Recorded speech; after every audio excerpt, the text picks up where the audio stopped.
স্কুলের প্রধান শিক্ষকের বিরুদ্ধে একাধিক অভিযোগ তুলে বিক্ষোভ পড়ুয়াদের।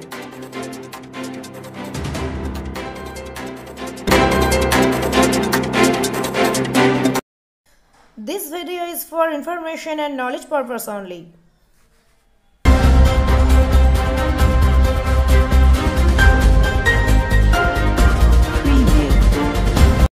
প্রধান শিক্ষককে ঘিরে বিক্ষোভ পড়ুয়াদের। ঘটনাটি নদিয়ার হাঁসখালির গাড়াপোতা হাই স্কুলের।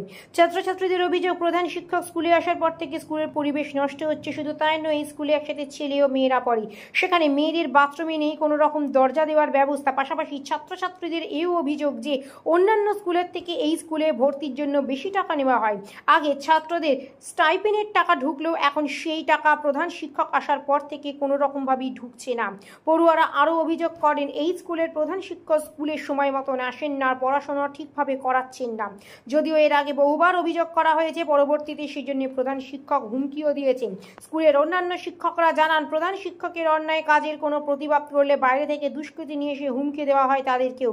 ছাত্রছাত্রীরা জানায় যে এই প্রধান শিক্ষক তারা জান না। যদিও প্রধান শিক্ষক সঞ্জিত দাস বলেন, পুরোটাই চক্রান্ত করা হচ্ছে তার বিরুদ্ধে। ঘটনার খবর পেয়ে স্কুলে বিডিও অফিস থেকে আধিকারিকরা পুরো ঘটনা খতিয়ে দেখতে যান। পরিস্থিতি অনেকটাই স্বাভাবিক স্কুলের মধ্যে। মেয়েদের বাথরুম অবস্থা একদম ভালো না, পুরোটা ছিটকেনি নেই, তারপর জানলা দরজা সবই খারাপ। আগের বারে যে স্টুডেন্ট ছিল তারা অনেক কিছু করেছে, তার জন্য হেড স্যার তাদের থ্রেট দিয়েছে, যদি তারা এসে কিছু করে তাদের প্রজেক্টের নাম্বার দেবে না, আরো অনেক কিছুই করেছে।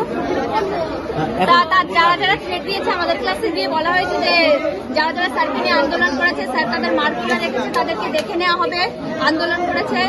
আর অন্যান্য স্কুলের তুলনায় আমাদের স্কুলের রেজিস্ট্রেশনের ফিস বেশি এবং 150 টাকা বেশি নিয়েছে। যে কোনো বিষয়ে যদি স্কুলে কোনো কিছু অর্গানাইজ হয়, সব বিষয়ে স্কুল থেকে আমাদের স্কুল থেকে ফিস বেশি নেওয়া হয়। এখন কি চাইছে? আমরা চাই গ্রামবাসী হেডমাস্টারের বিরুদ্ধে যে অভিযোগগুলো করছে, অভিযোগগুলো পুরো আমি পুরো লিস্টটা দেখতে পারিনি। হ্যাঁ, তবে যে অভিযোগগুলো শুনতে পাচ্ছি, কারণ উনি আমাদের অ্যাপ্লিকেশনটা দেখাননি, তবে 100% সত্য। উনি যে অবৈধ এবং অনৈতিক কাজগুলো করছেন সেগুলি হয়তো গ্রামবাসী সুন্দর আকারে অ্যাপ্লিকেশন আকারে বিভিন্ন জায়গায় তুলে ধরেছেন। এখন কি চাইছেন? এখন কি চাইবো? হয়তো ওনাকে সমস্ত অন্যায় স্বীকার করে গ্রামবাসীর কাছে শুধরাতে হবে, না হলে গ্রামবাসী যেটা চায়, যদি গ্রামবাসী চায় যে ওনাকে স্কুল থেকে চলে যেতে হবে, এটা হচ্ছে গ্রামবাসীর উপর নির্ভর করবে। কেন এইরকম একটা, এমনকি আমরা যদি ওনার অন্যায়ের কাজে কোনো প্রতিবাদ করি, লোকাল দুষ্কৃতীদের এনে আমাদের শাসিয়ে দেন উনি। এই হেডমাস্টার লোকাল লোক এনে আমাদের শাসাতে থাকেন উনি। এমত অবস্থা আমরাও চাইবো যে স্কুলটাকে বাঁচাতে হলে হয়তো ওনাকে এখান থেকে চলে যেতে হবে।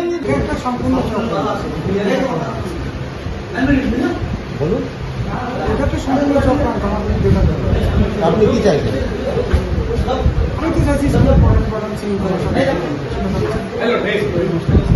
ছাত্রছাত্রীর অভিযোগ, বাথরুম পায়খানা ঠিকমতো নেই, ঠিকমতো পড়াশোনা হয় না, ঠিকমতো পরিষ্কার আছে, সন্ধ্যা সন্ধ্যা করাই ঠিকমতো পড়াশোনা হয় না, ঠিকমতো অ্যাটেন্ডেন্স নেই, মাস্টারমশাইয়ের স্কুলে শর্ট আছে। এবার